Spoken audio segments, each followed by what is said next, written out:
আসসালামু আলাইকুম, সবাই কেমন আছেন? আশা করি ভালো আছেন। আপনাদের মোটামুটি আমিও ভালো আছি, বেশি ভালো নেই। এই তো আরিয়ানকে নিয়ে ডাক্তারের কাছে যাচ্ছি। দেখে বাবা, দেখেন একদিনের ভিতরে চুলকায়া, তারপরে যে কানের ভিতরে কি হয়েছে এটা দেখা লাগবো, মানে কানের উপরে, ভিতরে না। এখন ডাক্তারের কাছে নিয়ে যাব। আর এই যে থুতাতে একটু হয়েছে, তো জানি না কি হয়েছে, তো ডাক্তারের কাছে যাইলে তারপরে বুঝতে পারবো যে কি হয়েছে আসলে। তো এখন আমি আরিয়ানকে রেডি করাইছি, এখন আমি রেডি হব, তারপর চৌরাস্তায় যাব। তো আমাদের সাথে থাকুন, সম্পূর্ণ ভিডিওটা দেখে যাবেন, কোথাও যাবেন না। তো এই তো আলু দিয়ে টমেটো দিয়ে এই যে ঝাটকা মাছ দিয়ে, ঝাটকা মাছটা হালকা ভেজে তারপর আমি চচ্চড়ি করছি। কালকে পোলা মাংস রান্না করছিল, পোলা মাংস রয়ে গেছিলো, পোলাও রয়ে গেছিলো, গরম দিয়েছি, খাওয়া হয়েছে। তো দেখি রাত্রে কি করি। তো দুপুরের জন্য চচ্চড়ি করেছি আর বাচ্চাদের জন্য তেলাপিয়া মাছ ভেজেছি। তো এখন আমি ভাত খাবো, দেখি কেমন লাগে। এই তো দেখি চচ্চড়ি খেতে ইচ্ছা করছে, একটু পাঁচফোড়ন দিয়ে হালকা একটু, তারপরে যে আলু দিয়ে চচ্চড়ি করছি। এখন ভাত খাবো, ভাত খেয়ে দেখবো কেমন লাগে।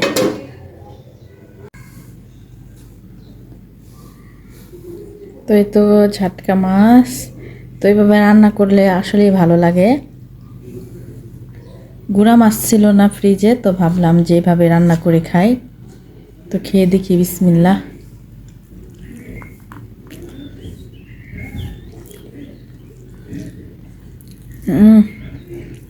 বিশ্বাস করবেন না, এত মজা হয়েছে। যেহেতু আমি রাত্রে ভাত খাই না, এই জন্য ভাত খেয়ে নিচ্ছি।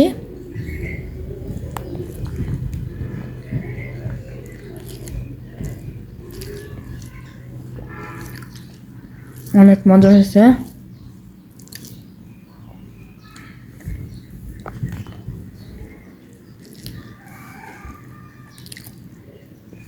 কারেন্ট চলে গেছে, কারেন্টটা অনেক ডিস্টার্ব করে।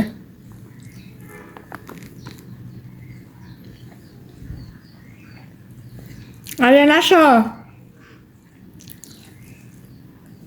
তো এদিক দিয়ে খাওয়া দাওয়া আমি শেষ করি। ওই তো আমি রেডি হয়ে গেছি চৌরাস্তা যাওয়ার জন্য। তো ডাক্তারের কাছে যাচ্ছি আরিয়ানকে নিয়ে। ওই তো আরিয়ান রেডি হয়ে গেছে। তো এখন বের হব। প্রায় কয়টা বাজে আমি দেখি, 3টা বাজে না এখনো। তো তাড়াতাড়ি করে যাচ্ছি, যেহেতু আজকে বৃহস্পতিবার, হাটের দিন, রাস্তায় জ্যাম থাকতে পারে। তো সেই জন্য যাচ্ছি। দোয়া করবেন আরিয়ানের জন্য অসুখ ভালো হয়ে যায়। কি হয়েছে আমি জানি না, তো দেখাবো কি হয়েছে, অবশ্যই জানাবো।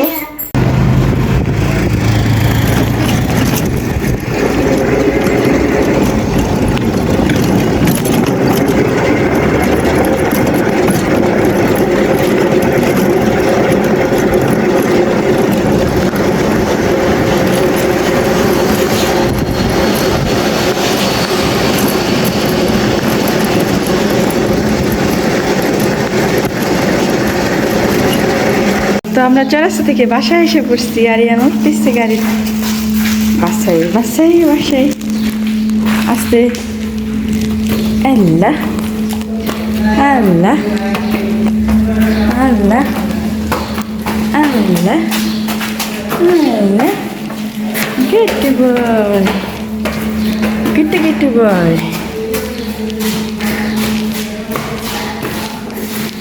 বাসায় এসে পড়েছি। বাসায় আসলাম, এখন আপনাদেরকে দেখাই যে কতগুলো ওষুধ দিছে শুধু এটুকুর জন্য। যাই হোক, তারপরে চুলকানিতে যখন এই ঘাওয়ের মতো হয়ে গেছে, তো অবশ্যই তো এটা মনে করেন এরকম করে না। তো ওষুধগুলো আপনাদেরকে দেখেন, আরাপের বিছনার অবস্থা, আরাপে শুয়েছিল। তো গরম হতে থাকে, ফ্যানটা সেরে নেই, যেহেতু কদিন যাবত তো বৃষ্টি, কিন্তু গাড়ি। তো আপনাদেরকে দেখাই যে কতগুলো ওষুধ আনলাম। তো এই দেখেন কতগুলো ওষুধ দিছে। এই যে একটা, এই যে 2টা, এই যে 3টা, তারপরে এই যে ক্রিম দিচ্ছে 3টা ওষুধ, আর একটা ক্রিম দেওয়া হয়েছে এই যে।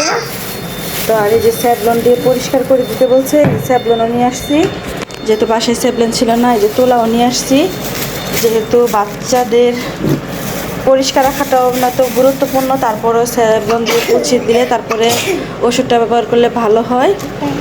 আর কি বলবো, আলবি অসুস্থ, দিক দিয়ে আরাপ অসুস্থ ছিল, আরেপ সুস্থ, আরাপের আব্বুও জ্বর ছিল, ভালো হয়ে গেছে। কিন্তু আরিয়ান আর আলবি এখন আবার আরাপের অসুখ হয়ে গেল। আলবি তো এখনও মোটামুটি সুস্থ হয় নাই, এখনও জ্বর আসে, এখনও খাইতে পারে না, জানি না কি হয়েছে মেয়ের, আল্লাহ জানে। দোয়া করবেন আপনারা সবাই, আল্লাহ। এই তো আমি গরুর মাংসটা সবসময় মাখিয়ে বসাই, আপনারা জানেন।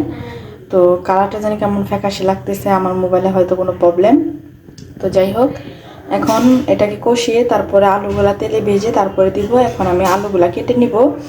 আর এই তো রাইস কুকারে বসাই দিচ্ছি, কারণ রাইস কুকারে বসাইলে একটা আরাম আছে, আপনি লেগে যায় না, তো এমনিতে বন্ধ হয়ে যায়। তো সেই জন্য এখানে বসাই দিচ্ছি, আস্তে আস্তে হোক। তো মাংসটা হতে থাকুক। তো এদিক দিয়ে আমার গরুর মাংস যে কষানো হচ্ছে,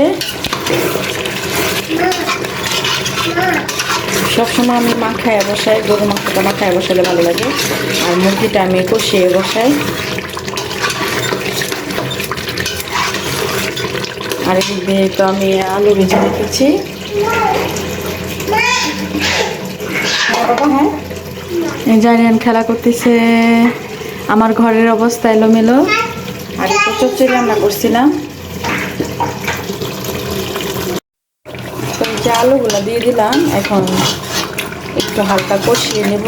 কষানো হয়ে গেছে, পরে একটু ঝোলের পানি দিয়ে দেবো।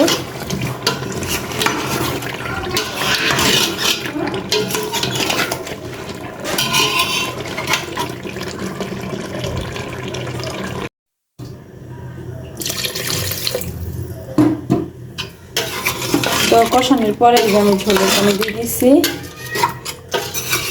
আলুগুলো দিয়ে দিয়েছিলাম। তো আর কিছুক্ষণ রান্না করলে আমার রান্না শেষ।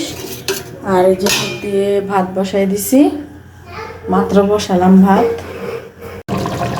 এই তো আমার তরকারি প্রায় হয়ে গেছে। তো আর 10 মিনিটের মতো রান্না করব।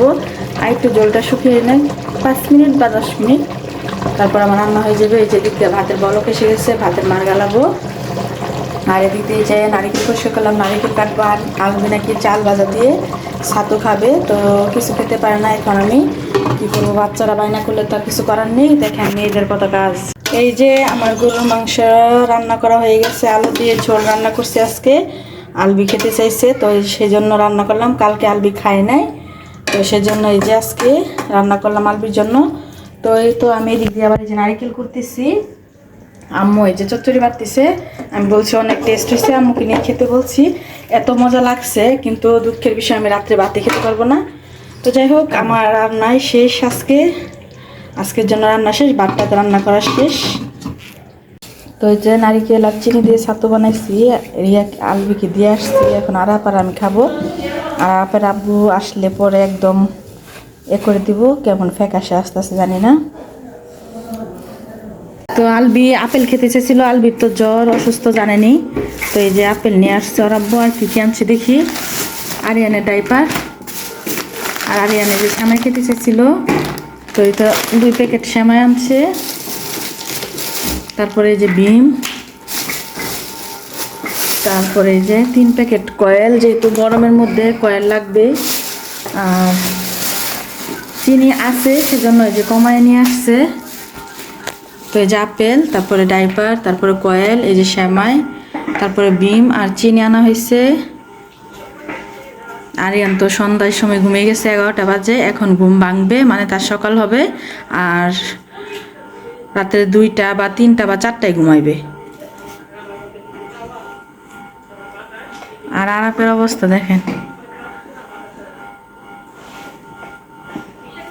তো আর কি বলবো, তো দেখলেনি তো চৌরাস্তায় গেলাম, সারাদিন কি করলাম, কে কে অসুস্থ সেটা আপনারা জানলেন। তো আজকে পর্যন্ত, আপনারা ভালো থাকবেন, সুস্থ থাকবেন, আল্লাহ হাফিজ, বাই। আরিয়ান বলতেছে বাই। দেখেন গরমে ঘেমে গেছি, মানে প্রচণ্ড পরিমাণের একটা গরম পড়ছে, মানে বোরখাটা পরলে আর কোথাও গেলে আমার এত পরিমাণে গরম লাগে, আল্লাহ জানে কিসের জন্য। সেজন্য আমি কোথাও যেতে চাই না, জানেন না।